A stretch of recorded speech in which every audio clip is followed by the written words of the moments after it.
Hello ଚଢିଆଣି, ତୁ ମତେ କାହିଁ ଡାକିଛୁ? ଆଜି ଆମେ 5ଟି ଇନ୍ଦ୍ରିୟର ନାମ ଓ କାମ ବିଷୟରେ ଜାଣିବା।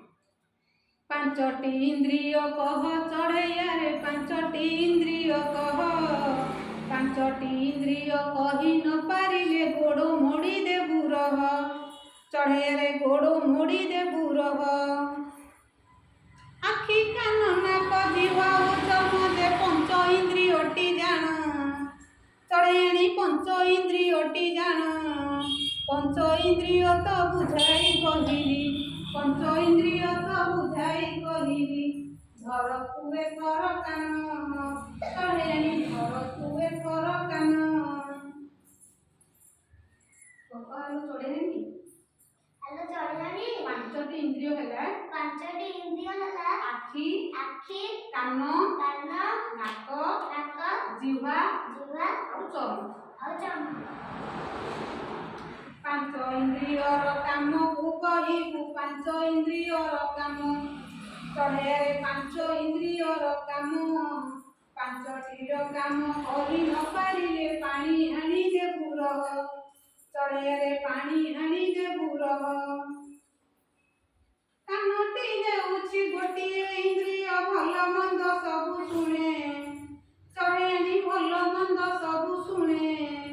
ଶୁଙ୍ଘିବା ହେଉଛି ନାକର କାମଟି, ଶୁଙ୍ଘିବା ହେଉଛି ନାକର କାମଟି। ଗନ୍ଧ ବାସନାକୁ ବାରେ, ଚଢ଼େଇଆଣି ଗନ୍ଧ ବାସନାକୁ ବାରେ। ତୃତୀୟରେ ଜିହ୍ବା ସ୍ୱାଦକୁ ଜାଣଇ, ତୃତୀୟରେ ଜିହ୍ବା ସ୍ୱାଦକୁ ଜାଣଇ। ସ୍ୱାଦ ବାରଇ, ଚଢ଼େଇଆଣି ସ୍ୱାଦ ବାରଇ। ହସା ପିତା ମିଠା ରାଗ ଲୁଣି ପରା, ହସା ପିତା ମିଠା ରାଗ ଲୁଣି ପରା। ସ୍ୱାଦର ରୂପ ଅଟଇ, ଚଢ଼େଇଆଣି ସ୍ୱାଦର ରୂପ ଅଟଇ। ଚତୁର୍ଥରେ ଆଖି ଦୁନିଆର ସାକ୍ଷୀ, ଏ ସୁନ୍ଦର ଦୁନିଆ ଦେଖେ, ଏ ସୁନ୍ଦର ଦୁନିଆ ଦେଖେ। ଭଲ ଦେଖୁଥିବୁ ମନ୍ଦ ନ ଦେଖିବୁ, ଭଲ ଦେଖୁଥିବୁ ମନ୍ଦ ନ ଦେଖିବୁ।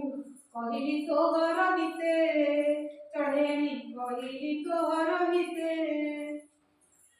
ପଞ୍ଚମରେ ଚର୍ମ ଦେହ ଆବରଣ, ରକ୍ତ ମାଂସ ହାଡ଼କୁ ଢାଙ୍କିଛି, ରକ୍ତ ମାଂସ ହାଡ଼କୁ ଢାଙ୍କିଛି।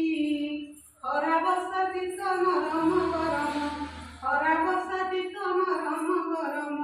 ଅନୁଭବ କରୁଅଛି, ଚଢ଼େଇଆଣି ଅନୁଭବ କରୁଅଛି। 5 ଇନ୍ଦ୍ରିୟର କାମ ବୁଝାଇଲି, 5 ଇନ୍ଦ୍ରିୟର କାମ। ଚଢ଼େଇଆଣି 5 ଇନ୍ଦ୍ରିୟର କାମ। ଯାହା 5 ଇନ୍ଦ୍ରିୟର କାମ ବୁଝାଇଲି, ଯାହା ପଚାରିଲୁ ତୁହି। ଚଢ଼େଇଆଣି ଯାହା ପଚାରିଲୁ ତୁହି। 5 ଇନ୍ଦ୍ରିୟକୁ ଆୟତ୍ତେ ରଖିଲେ ଜଗତ ଜିତିବୁ ତୁହି। ଚଢ଼େଇଆଣି ଜଗତ ଜିତିବୁ ତୁହି। ଆଚ୍ଛା ପିଲାମାନେ, 5ଟି ଇନ୍ଦ୍ରିୟର ନାମ ତମେ ଜାଣିପାରିଲ? କଣ କଣ ଟିକେ କହିଲ? କଣ 5ଟି ଇନ୍ଦ୍ରିୟ ଆମେ ଜାଣିଲେ? 5ଟା ଇନ୍ଦ୍ରିୟ କଣ କଣ? ଆଖି, କାନ, ନାକ, ଜିହ୍ବା ଆଉ ଚର୍ମ। ଯା 5ଟି ଇନ୍ଦ୍ରିୟର ନାମ ତମେ ଜାଣିଲ। ତାପରେ 5ଟା ଇନ୍ଦ୍ରିୟର କାମ ଜାଣିବା। ଆଖିର କାମ କଣ? ଆଖିରେ ଆମେ ସବୁ ଦେଖିବା ହେଲା। ଆମେ ଭଲ କଥା ଦେଖିବା, ଆଉ ମନ୍ଦ କଥା ଦେଖିବା ନାହିଁ। କୋଉଗୁରା ମନ୍ଦ କଥା, କୋଉଗୁରା ମନ୍ଦ କଥା? ଆଖିରେ ଆମେ ମନ୍ଦ କଥା ଦେଖିବାନି। କଣ ମନ୍ଦ କଥା ଦେଖିବାନି? ଜଣେ ଗୋଟେ ଭୁଲ କଲା, ତା କଥା ଦେଖିବାନି, ତାକୁ କହିବାନି।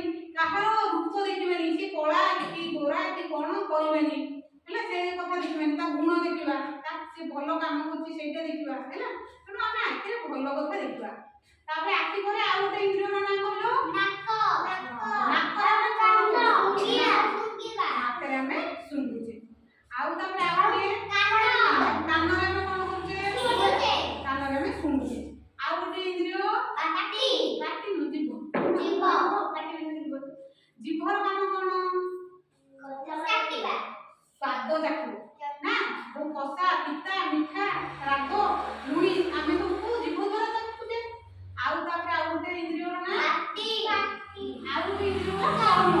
ଚର୍ମ ଆମର ସବୁଆଡେ ଅଛି, ସବୁଆଡେ ଘୋଳେଇକି ଅଛି। ଆଚ୍ଛା ଚର୍ମ ଦ୍ୱାରା ଆମେ କ'ଣ କରୁଛେ ଆମେ ମନେକର ଗୋଟେ ଜିନିଷ ଗରମ ହେଇଯିବ ଆମେ ଛୁଇଁଲେ ଜାଣିଦେବୁ ନାଇଁ ଏଇଟା ତାତି ହେଇଯିବନି ଆଉ ସେମିତି ଥଣ୍ଡା ଜିନିଷକୁ ଆମେ କହୁଛେ ଖରା ଯେତେବେଳେ ହେଉଛି ଆମକୁ ଆମେ ସେଇଟା ଅନୁଭବ କରୁଛେ ଯେ ଏତେ ଜୋରରେ ଗରମ ହେଉଛି ଆମକୁ ଆଉ ଯେତେବେଳେ ଶୀତ ଦିନ ହେଉଛି ଆମେ ସେତେବେଳେ ଶୀତ ଅନୁଭବ କରୁଛେ ହଁ ତେଣୁ ଚର୍ମ ଦ୍ୱାରା ଆମେ ସବୁ ଜିନିଷ ଅନୁଭବ କରିପାରୁଛୁ ତାହେଲେ ତମେ ଜାଣିଲ ତ ପାଞ୍ଚ ଇନ୍ଦ୍ରିୟ ବିଷୟରେ ଆଜ୍ଞା ଦିଦି ହଉ ଠିକ ଅଛି ଆଉ ତମେ ସମସ୍ତେ ଆମ ପାଇଁ ଗୋଟେ ତାଳି ଦିଅ